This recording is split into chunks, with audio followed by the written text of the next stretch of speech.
Nah ini yang penting untuk dihadapkan. Anda ini mau kembali pada Quran dan Sunnah atau mau pada bikin kelompok? Ya kecuali kalau mau pada bikin kelompok, silahkan saja. Cuma itu tidak baik gitu kan. Kalau nggak sama dengan kelompok saya berarti itu bukan salaf. Bukan karena salafnya, Anda yang tidak paham. Kita tinggal di tempat yang sama, ayo kita ngobrol nih. Ya, Anda mau nyampaikan apa? Kalau umat ada begini butuh masalah nih. Oh masalahnya seperti ini, ayo sampaikan dengan teduh. Berarti solusinya begini. Kalau berbeda Anda sampaikan, kita pilih yang ini ya. Cuma kalau teman kita pilih yang ini, dalilnya seperti ini. Itu akan lebih indah dibandingkan Anda mengatakan, cuma ini yang benar, yang lain salah. Mazhab itu singkatan. Ya, singkatan. Mazhab. Singkatan dari madzhaba ilaihi. Insyaallah. Ya, tidak hanya dalam bahasa Indonesia, dalam bahasa Arab ada singkatan. Tidak hanya istilah-istilah umum, bahkan istilah agama pun atau kalimat-kalimat, bahkan ayat itu ada singkatan. Ya, Bismillahirrahmanirrahim disingkat dengan basmalah. Alhamdulillahirabbil alamin singkat dengan hamdalah. Allahu akbar disingkat dengan takbir. La ilaha illallah disingkat dengan tahlil. Jelas sampai sini? Baik, jadi kalau misalnya saya ajak Anda Bapak Ibu sekalian dengan memohon rahmat Allah Subhanahu wa taala, mari kita memulai acara ini dengan sama-sama mengucapkan basmalah. Basmalah. Bukan. Itu yang diucapkan kalimat yang disingkatnya Bismillahirrahmanirrahim. Sama kayak orang mau meninggal dunia, ajarin dulu nanti kalimatnya la ilaha illallah ya.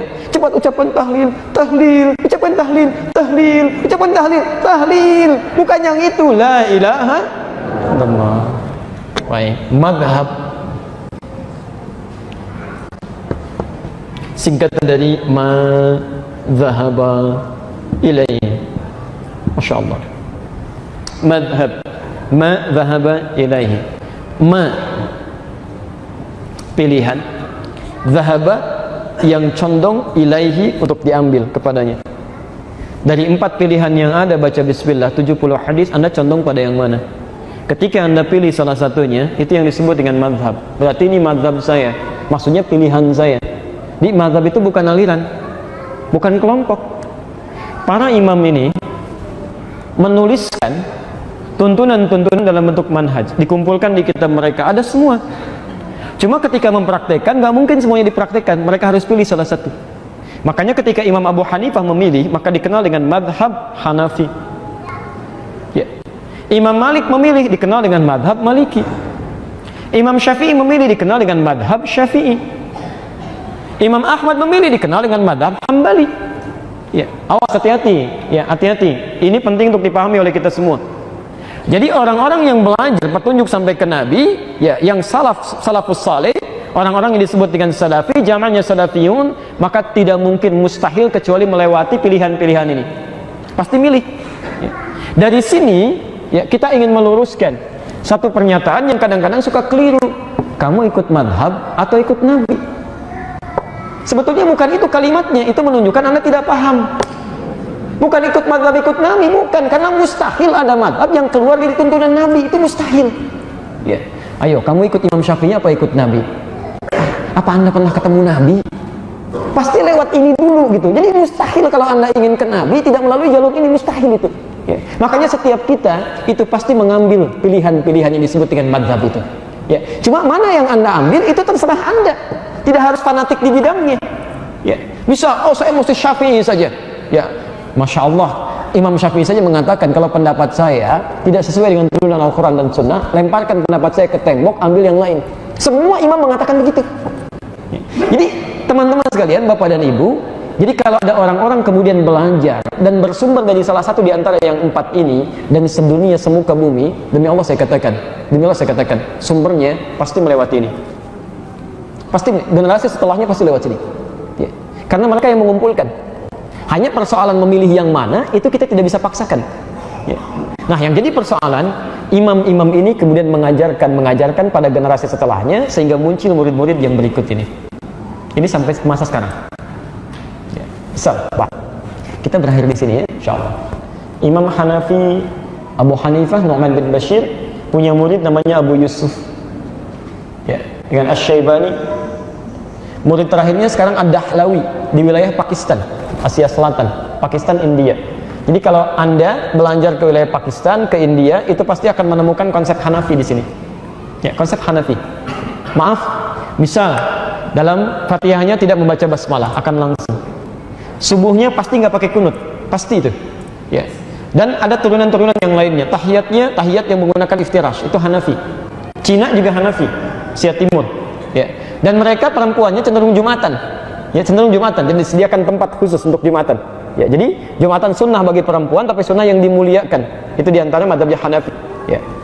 Ini Asia Selatan. Jadi kalau ada alumni-alumni Pakistan, alumni-alumni India, pada umumnya pasti mengalami hal-hal dari mazhab Hanafi. Maliki punya murid namanya Ibnu Wahab. Ya. Punya murid lagi Suhail. Punya murid lagi ini, Masya Allah, yang sekarang terakhir Ar-Rabiti. Ya. Kami alhamdulillah belajar langsung dengan Syekh Ar-Rabiti. Itu Masya Allah Pak. Matanya nggak bisa melihat Pak. Saking banyaknya bacaan yang dibacakan dan doa-doanya sampai membuat matanya buta. Ada ulama banyak rajin baca sampai buta mata. Anda mata dipakai lihat apa sampai hari ini?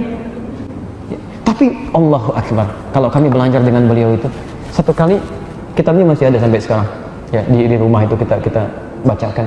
Itu Masya Allah. Iqra kata beliau, baca. Teman kami baca. Begitu membaca berhenti. Kes kata beliau, berhenti. Hiya nuqtah laysat fassilah. Itu titik bukan koma. Kata teman kami, Syekh fassilah. Syekh ini koma, tidak itu titik. Itu cetakan yang mana itu? Cetakan sekian. Oh itu keliru. Bandingkan dengan cetakan ini, itu kan ada di halaman sekian, paragraf sekian, baris sekian, huruf yang kesekian. Syekh Ar-Rabiti. Itu saya, Masya Allah, sering kali menangis kalau lihat beliau itu. Ulama luar biasa, tawadhu'nya gitu kan. Masya Allah bacaan-bacaannya, tapi hikmah kedalaman jiwanya itu luar biasa. Ya, itu yang paling kami ingat, Syekh Ar-Rabiti. Kami belajar langsung dari beliau ini, fikih Maliki. Ya. Imam Malik tidak pernah keluar dari Madinah. Selalu ke situ, ngajar di situ sampai wafatnya. Dan orang-orang belajar dari situ menyebar kembali. Ya. Kebanyakan di Afrika Utara. Ya, terutama dari mulai Libya, Tunisia, ke Aljazair, ke Maroko, ya, nyebrang sedikit ke Italia, Spanyol, Perancis, rata-rata Maliki. Kalau Fatihah nggak baca Bismillah. Kalau sholat tangannya ke sini. Ya, jadi tidak semua yang begini langsung Syiah, tidak. Ada tanda yang lainnya. Ya, ada hadis yang begini, ada, tidak semuanya Syiah. Ya, Syiah itu nanti berbeda dalam aspek yang lain. Ya, jadi hati-hati kalau sedang ke Mekah, gitu kan, di Masjidil Haram tiba-tiba ada orang berdiri begini, jangan diajak ngobrol. Ngapain mas? Masya Allah, biarin aja gitu kan, tiba-tiba Allahu Akbar ini.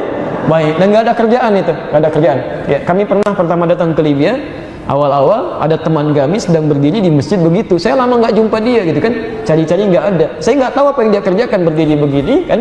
Saya datang langsung saya sapa. Kira halak enak deh. Apa kabar? Kemana aja kamu? Allahu Akbar, tiba-tiba dia ruku deh. Nah itu diantara di Afrika ya. Baik, kemudian selanjutnya, awas hati-hati. Nah, begitu ditanya hilang ya. Baik, Asy-Syafi'i. Ya, Asy-Syafi'i. Allahumma shalli ala Muhammad. Ini luar biasa, bintang yang sangat terang, ulama yang ilmunya sangat dalam, ya bukan orang-orang di zamannya saja. Proyektor sekarang disebutkan namanya langsung hilang, tak gitu ya. Saking dahsyatnya. Imam Syafi'i ini, Bu, lahirnya di Gaza, Pak. Begitu lahir, tumbuh, ini termasuk keturunan Rasulullah SAW, meninggal ayahandanya. Ibunya nggak putus asa. Jadi paham betul, ini anak ini harus disiapkan seperti direncanakan sebelumnya. Jadi ulama gitu ya, dengan izin Allah. Itu dari Gaza, ketika mendengar pusat ilmu ada di Mekah, Pak, jalan kaki Pak, gendong anaknya Bu, ke Mekah. Digendong gitu kan, di jalan berdoa.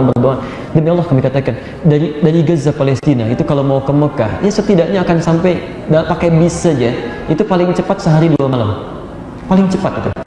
Ini jalan kaki Anda bayangkan, datang sampai ke Mekah. Di Mekah itu tawaf digendong anaknya. Ada guru disimpan di situ belajar bermohon kepada Allah sampai dengan wafatnya. Kami sampaikan kalau Imam Asy-Syafi'i ada kemuliaan sampai hari ini, itu diantara jasanya ibundanya. Yang mau saya sampaikan Bu, ibundanya Imam Asy-Syafi'i jalan dari Gaza ke Mekah saking nggak punyanya gitu, jalan tapi bisa merawat anaknya sampai jadi sekarang. Anda kurang apa lagi? Pasangan hidupnya ada yang masih ada, perangkatnya ada, rumahnya bagus, segalanya ada, handphonenya bagus. Kalau Anda tidak bisa mencetak yang lebih bagus, Anda kurang apa lagi?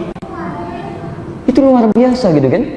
Nah, sampai saking luar biasanya karena doa ibundanya salah satunya itu punya ketajaman daya ingat. Satu kali beliau ingin belajar ke Imam Malik. Ya, ini hidup sezaman dan adabnya saling belajar. Ya, datang ke tempat Imam Malik, kalau kita beginilah, Majlisnya dibuka hari Rabu, datangnya hari Selasa. Datang hari Selasa. Maka adabnya tidak memaksa untuk belanja. Ya, beda gitu kan? Ini orang alim luar biasa, nggak ngetok-ketok, nggak pencet bel, tungguin gitu kan? Lihat, yang paling luar biasa, begitu ditunggu, ya sampai besoknya, tiba-tiba qadar Allah sampai majlis dibuka keesokan harinya, Imam Malik keluar ingin ke majlisnya, dikatakan pada asistennya, iftahil bab fi syabun yantazir, tolong bukakan pintu, ada seorang pemuda yang sudah nunggu kelamaan katanya. Tapi nggak disampaikan sebelumnya, karena nggak pernah ketok pintu, diam aja. Ya. Begitu dibuka, ini kisah populer sekali. Begitu dibuka pintunya, datang menghadap, kata Imam Malik, madza turid, apa yang kamu inginkan? Saya ingin hadis katanya, karena Imam Malik itu ahli hadis. Saya ingin hadis. Kata Imam Malik, madza indak, apa yang kamu punya? Hafidtu al-Muwatta, saya telah hafal kitab al-Muwatta. Al-Muwatta itu tebalnya segini nih. Jadi sambil menunggu majlis dibuka besok, semalaman menghafal al-Muwatta. Dalam semalam menghafal al-Muwatta. Dicek oleh Imam Malik, tidak ada yang keliru satu. Jadi kalau Anda belum bisa sedikitnya sebarisnya dari Imam Al-Syafi'i ilmunya, jangan mempersoalkan tentang keulamaannya. Ya, jadi Anda sebarisnya aja dari kalimat hafalan Asy-Syafi'i belum bisa menyainginya, maka jangan pernah mencela beliau dan merendahkannya. Itu luar biasa itu. Apalagi merendahkan sahabat, itu keterlaluan. Ya. Punya murid diantaranya ada Al-Buwaiti, ya. Imam Al-Bukhari, ya. Al-Bukhari itu termasuk muridnya Asy-Syafi'i. Ya. Imam Al-Bukhari, hati-hati. Ya. Rujukan hadis sahih. Dr. Wahab Az-Zuhaili, ya. Perwakilannya yang sekarang representasinya Asy-Syafi'i, tinggalnya di Syria tapi sudah wafat, ya. Sudah meninggal dunia beberapa waktu yang lalu. Alhamdulillah saya berkesempatan juga dengan beliau. Ya, kita pernah melakukan siaran sama di TV yang sama di Libya, dan Masya Allah ilmunya luar biasa. Di antara karya yang fenomenalnya Al-Fiqhul Islami wa Adillatuh, ya, fikih Islam dan dalil-dalilnya. Ya, kami banyak mengambil faidah dari kebaikan-kebaikan beliau. Ini umumnya di Asia Tenggara. Ya, kalau Anda misalnya ambil ya Malaysia, sebagian besar Indonesia, di Filipina dan sebagainya, itu umumnya rata-rata Asy-Syafi'i. Bismillahnya dijaharkan. Bismillahirrahmanirrahim. Kalau subuh pakai kunut. Hati-hati, Imam Syafi'i kunut. Imam Al-Bukhari itu kunut. Jadi kalau misalnya Anda nggak kunut, hati-hati, jangan langsung mengungkapkan, oh bid'ah yang kunut nih, salah yang kunut nih. Imam Al-Bukhari kunut. Anda nyebut Imam Al-Bukhari, kunutnya Anda salah, tapi hadisnya Anda ambil. Agak bingung tuh. Ya, kunut itu salah, kunut bid'ah, tapi Anda berhujjah dengan hadis Al-Bukhari. Ya, belajar dulu, gitu kan, cek dulu.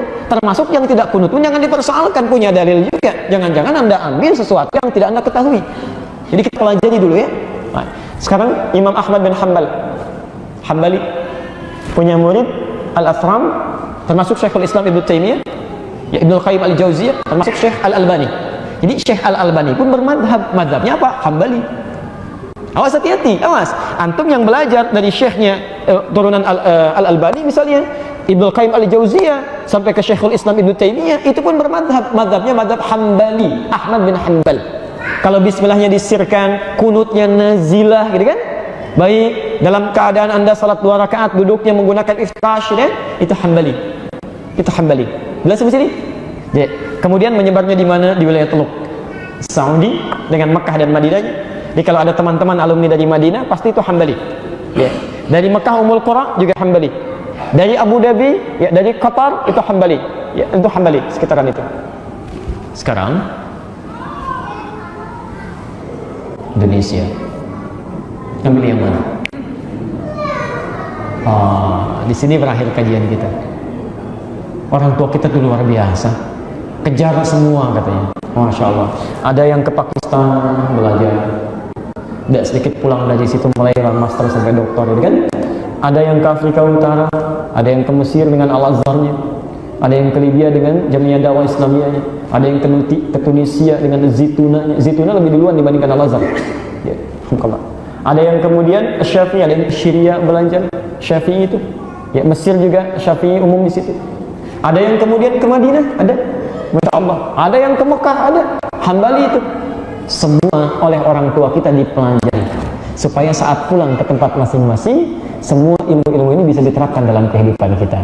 Cuma ya umumnya ketika pulang nggak bisa diterangkan semuanya dulu, pasti akan apa yang dipelajari itu yang disampaikan. Maka misal orang Bandung bisa belajarnya ke Pakistan, orang Jakarta belajarnya ke Mesir, orang Padang belajar misalnya ke Libya, misal saja ya. Sementara misal orang Surabaya belajarnya ke Madinah, pulang ke tempat masing-masing mengajarkan yang diajarkan.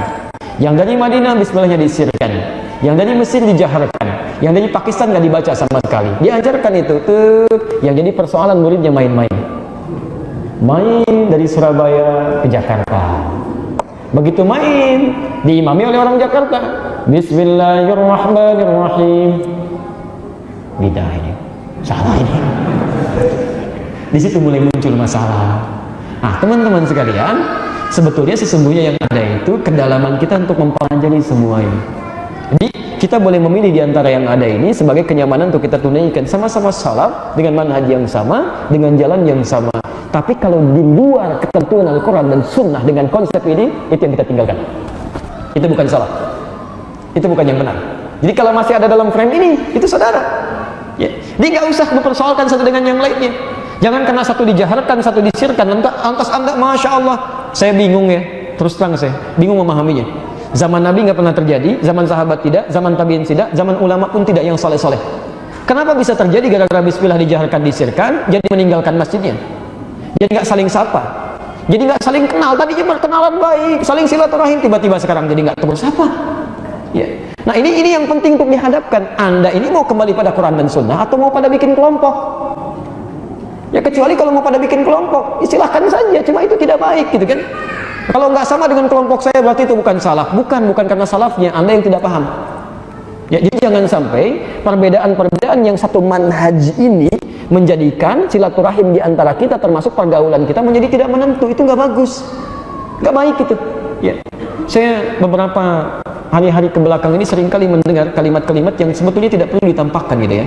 Ya, bukan hanya pada level murid-murid ya, pada guru-gurunya juga harus kembali bersilaturahim. Kenapa sih nggak bisa kumpul sama-sama? Kita tinggal di tempat yang sama, ayo kita ngobrol nih. Ya, Anda mau nyampaikan apa?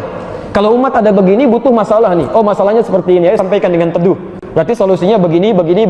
Kalau berbeda, Anda sampaikan, kita pilih yang ini ya. Cuma kalau teman kita pilih yang ini, dalilnya seperti ini. Itu akan lebih indah dibandingkan Anda mengatakan, cuma ini yang benar, yang lain salah. Itu masalah nantinya. Saya pertama datang dari Indonesia sampai ke Bekasi, itu disebut Ustadz Bid'ah. Karena ngajarnya pakai batik, Rasul ngajar pakai jubah katanya. Nah, ini jadi ini luar biasa gitu kan. Tapi kita paham bahwa maaf kalimat itu disampaikan, maaf bukan karena salah, karena belum paham. Yang belum paham ini bukan dimarahi. Jadi kalau ada orang-orang seperti itu pun respon yang lain jangan saling marah. Ya, respon kita saling menyatukan gitu. Oh, ini mungkin belum paham, yang belum paham dipahamkan, diberitahu dengan kelembutan. Jadi mohon jauhi perpecahan yang tidak penting dilakukan, termasuk jauhi celaan-celaan yang tidak bermanfaat ya. Tapi kita harus sepakat, tuntunan kita Al-Quran dengan Sunnah. Ada di frame yang ini, kita kerjakan. Keluar dari sini, kita tinggalkan. Jelas di sini? Ya. Awas hati-hati, saya sebelum ke sini, kami di Libya, itu mengajar. Saya tanya murid saya salah satu ketika presentasi, kami kasih tugas saat pulang ke Indonesia. Kamu pergi kemana? Ke daerah ini katanya. Bagaimana responnya? Pertama kali saya tanya, Ustaz, di sini Islamnya berapa persen? 95% Pak. Alhamdulillah katanya. Ah, yang 5%-nya apa? Muhammadiyah Pak. Jadi ada sesuatu yang harus diedukasi di masyarakat karena belum tahu gitu kan.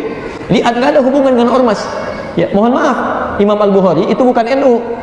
Ya, karena NU belum ada sejak zaman itu. Ya, kalau kunut itu berarti NU. Imam Syafi'i NU, Imam Ahmad Muhammadiyah. Enggak ada hubungannya. Ya, jelas di sini ya? Baik.